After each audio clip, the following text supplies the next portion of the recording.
ఆచి చికెన్ మసాలా. ఏపీలోని కర్నూలు జిల్లా జొన్నగిరిలో భారీగా బంగారు నిల్వలు ఉన్నట్లు రాష్ట్ర ప్రభుత్వం గుర్తించింది. జొన్నగిరి, రామగిరి, జవకుల, చిగురుకుంట, బిసత్నం అనే 4 ప్రాంతాలలో బంగారం తవ్వకాలకు అనుకూలమైన అవకాశాలున్నట్లు తెలిపింది. కేవలం జొన్నగిరిలోనే 50 టన్నుల బంగారం అందుబాటులో ఉందని ప్రభుత్వం అంచనా వేసింది. దీంతో రాబోయే రోజుల్లో దేశానికి అత్యధికంగా బంగారాన్ని అందించే రాష్ట్రంగా ఏపీ మారనుందని చెబుతోంది.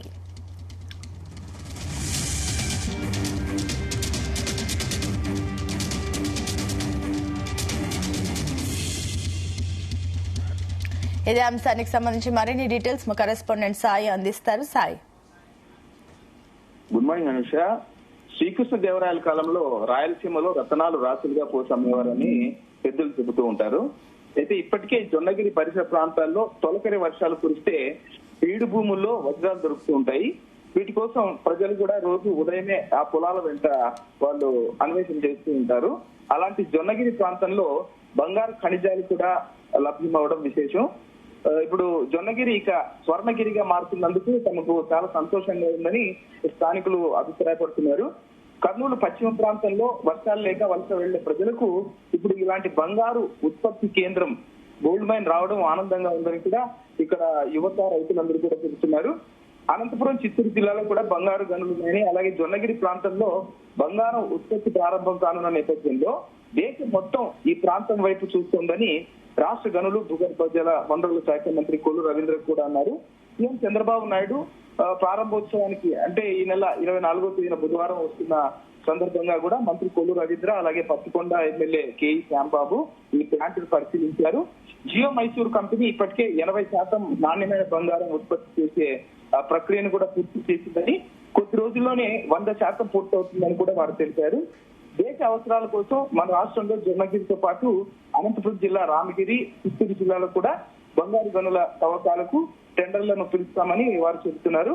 ఇప్పుడు జియో మైసూర్ సంస్థ అవసరాలకు నీటిని సరఫరా చేయడానికి కూడా హంద్రీ నివాసాల నుంచి సంస్థ ప్రాంగణం వరకు కూడా 18 కిలోమీటర్ల పొడవున పైప్ లైన్ కూడా వేశారు. సీఎం చంద్రబాబు నాయుడు ఈ బంగారు ఉత్పత్తి ప్లాంట్ ప్రారంభించిన తర్వాత నిజంగానే జొన్నగిరి స్వర్ణగిరిగా మారనుందంటే ఈ ఉత్పత్తి ప్రారంభం అయితే మరో 1000 మందికి ఇక్కడ ఉపాధి అయితే లభించనుంది అనుష. అయితే దీనికి సంబంధించి ప్రభుత్వం ఇంకా రాను రోజుల్లో ఇంకా దీనికి సంబంధించి ఇంకా ఇనిషియేటివ్ తీసుకునే అవకాశాలు ఉన్నాయి. కేంద్ర ప్రభుత్వాలు కూడా ఈ విషయంలో రంగంలోకి దిగే అవకాశం ఉందా? అవును అనుష, ఎందుకంటే ఇక్కడ మినీ ప్లాంట్ లో ఖనిజాన్ని శుద్ధి చేసి బంగారం నాణ్యత నిర్ధారించుకుంది అనమాట. ఎందుకంటే 2006లోనే తవ్వకాలకు అనుమతులు పొందినప్పటికీ కూడా ఇక్కడ దొరికే బంగారం నాణ్యత, తవ్వకాలు లాభదాయకమా కాదా అని నిర్ధారించుకుని ఇక్కడ ఈ కర్మాగారాన్ని నిర్మించడానికి ఆ సంస్థకు ఏకంగా 19 ఏళ్లు పట్టింది అనమాట. తుగ్గలి మండలంలో జొన్నగిరి, పగిడిరాయి, ఎర్రగుడి గ్రామాల పరిధిలో 1477 ఎకరాల్లో ఈ Geo Mysore services India private limited సంస్థ ఈ తవ్వకాలకు అనుమతి జరిగింది. ఇది మినీ ప్లాంట్ లో ఒక ఖనిజాన్ని శుద్ధి చేసి బంగారం నాణ్యత నిర్ధారించుకున్న తర్వాత సంతృప్తికరమైన ఫలితాలు రావడంతో ఇక్కడ పూర్తి స్థాయి ప్లాంట్ నిర్మించింది.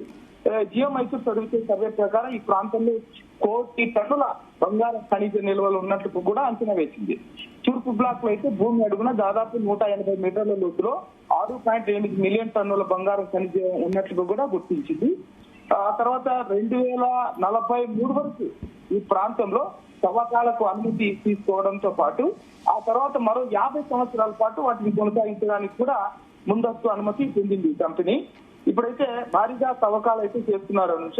ప్లాంట్ సమీపంలోనే తవ్వకాలు చేసి ఆధునిక సాంకేతిక పరిజ్ఞానంతో కూడిన మినీ ప్లాంట్ లో ఇక్కడ ఈ స్వచ్ఛమైన బంగారాన్ని ఉత్పత్తి చేస్తున్నారు. రోజుకు 10,000 టన్నుల బంగారు ఖనిజం వెలికి తీస్తున్న జియో మైసూర్ కంపెనీ 1000 టన్నులు కూడా శుద్ధి చేస్తోంది. ఈ 1000 టన్నులు శుద్ధి చేస్తే కిలో బంగారం ఉత్పత్తి అవుతుందని కూడా అధికారులు అలాగే కంపెనీ ప్రతినిధులు అయితే చెబుతున్నారు. ఈ నేపథ్యంలోనే ఈ స్వర్ణగిరిగా మార్చడానికి ఇప్పుడు మన ఆంధ్రప్రదేశ్ ఇంతకు ముందు అయితే కోలార్ గోల్డ్ ఫీల్డ్స్, బాగా ప్రసిద్ధి కర్ణాటకలోని.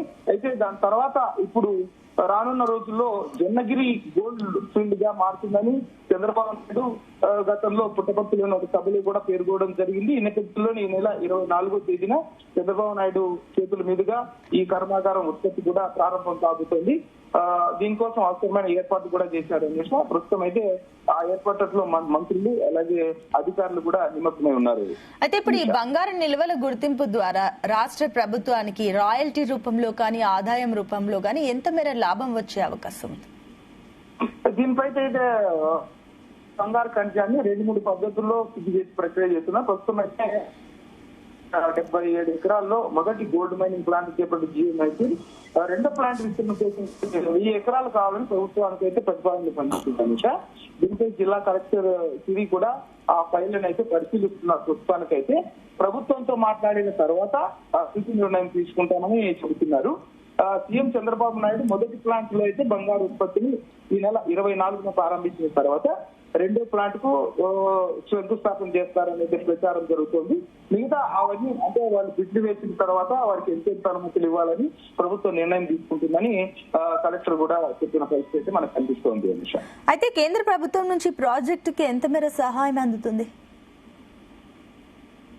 కేంద్ర ప్రభుత్వం నుంచి అయితే మొత్తం ఇప్పుడైతే ఇప్పుడు 1477 ఎకరాలు ఇది చేస్తోంది. మొత్తం అయితే మొదటి ఏడాది అయితే 600 కిలోలు, మరుసటి ఏడాది అయితే 1500 కిలోల బంగారం ఉత్పత్తి జరుగుతుందని సీఎం అయితే ప్రకటించారు అనుష. ఇది వరకు కర్ణాటకలో కోలార్ గోల్డ్ ఫీల్డ్ ఉండేది, ఇదైతే జేజీఎఫ్ అంటే జొన్నగిరి గోల్డ్ ఫీల్డ్ ఉంటుందని చంద్రబాబు నాయుడు చెప్పారు. ప్రస్తుతం అయితే మొదటి ఏడాది అయితే 600 కిలోలు, మరో ఏడాది అయితే 1500 కిలోలు బంగారం ఉత్పత్తి అయితే జరుగుతున్నట్టు మనకు తెలుస్తుంది అనుష. అయితే ఇప్పుడు నెక్స్ట్ భవిష్యత్తులో ఆంధ్రప్రదేశ్ నిజంగా గోల్డెన్ సిటీగా మారే అవకాశాలు కనిపిస్తున్నాయి. దీని ద్వారా ఇంకా ఇతర జిల్లాల్లో కూడా గోల్డ్ నిల్వలు ఉండే అవకాశం ఉందని మన అధికారులు అంచనా వేస్తున్నారా? అవును, ఖచ్చితంగా అయితే. ఎందుకంటే ఇప్పుడు ఒకనాడు రతనాలసీమగా పేరైన రాయలసీమ ప్రాజెక్టు, ఈ ప్రాజెక్టుతో మళ్ళీ పూర్వ వైభవాన్ని కూడా పొందనున్నట్లు కూడా మనకు తెలుస్తోంది. ఎందుకంటే బంగారం అనేది ఆభరణాలు, పెళ్లిళ్ళు, శుభకార్యాలకు వెళ్లే మగవులు ఆభరణాలు ధరించింది వాళ్ళు అడుగు బయటకు పెట్టారు. ఇలా ధరలు కూడా భారీగా పెరుగుతున్నా పేదల నుంచి ధనికుల వరకు స్థాయిని బట్టి బంగారం మిల్లులో భద్రపరుచుకుంటున్నారు. అయితే దేశంలో ఇంత బంగారం వినియోగిస్తున్న 80% పచ్చిని విదేశాల నుంచి దిగుమతి చేసుకుంటున్నట్లే. ఈ పరిస్థితుల్లో కర్నూలు జిల్లా పచ్చికొండ నియోజకవర్గంలోని తుగ్గలి మండలం జొన్నగిరి గ్రామ సమీపంలో ప్రైవేట్ రంగంలో దేశంలోనే అతిపెద్ద బంగారం ఉత్పత్తి కర్మాగారం ప్రారంభం కావడం కూడా అందరికీ సంతోషాన్ని ఇస్తోంది. ఈ నేపథ్యంలోనే 24వ తేదీ ప్రారంభం కావడంతో ఇక్కడ ప్రజల్లోనూ యువతలోనూ సంతోషం వ్యక్తమవుతుంది అనుష. అదే సాయి, ఇప్పుడు ఈ బంగారం నిల్వలు ఆంధ్రప్రదేశ్ రాష్ట్ర భవిష్యత్తును, ఆర్థిక దిశను మార్చగలదా? ఖచ్చితంగా ఆర్థిక దిశను మార్చుతుందని చెప్పొచ్చు అనుష. ఎందుకంటే ఇప్పటికే బంగారం ధరలు బాగా పెరిగిపోయే నేపథ్యంలో బంగారం పెరగలేని పరిస్థితి మధ్యతరగతి వారు. అయితే ఈ జేజీఎఫ్ జొన్నగిరి గోల్డ్ ఫీల్డ్ ఏర్పాటు అవుతే బంగారం ధరలు తగ్గే పరిస్థితి కూడా ఉందని కొంతమంది అయితే ప్రజలైతే అభిప్రాయపడుతున్నారు. ఈ నేపథ్యంలోనే అక్కడి ప్రజలు యువతకు కూడా ఉపాధి కలుగుతుంది, అలాగే బంగారం ధరలు కూడా తగ్గే అవకాశం ఉందని అందరూ భావిస్తున్నారు అనుష. అంటే ఇక ప్రజలకు ప్రత్యక్షంగా దీని ద్వారా ఎలాంటి లాభం కలిగే అవకాశం ఉంది?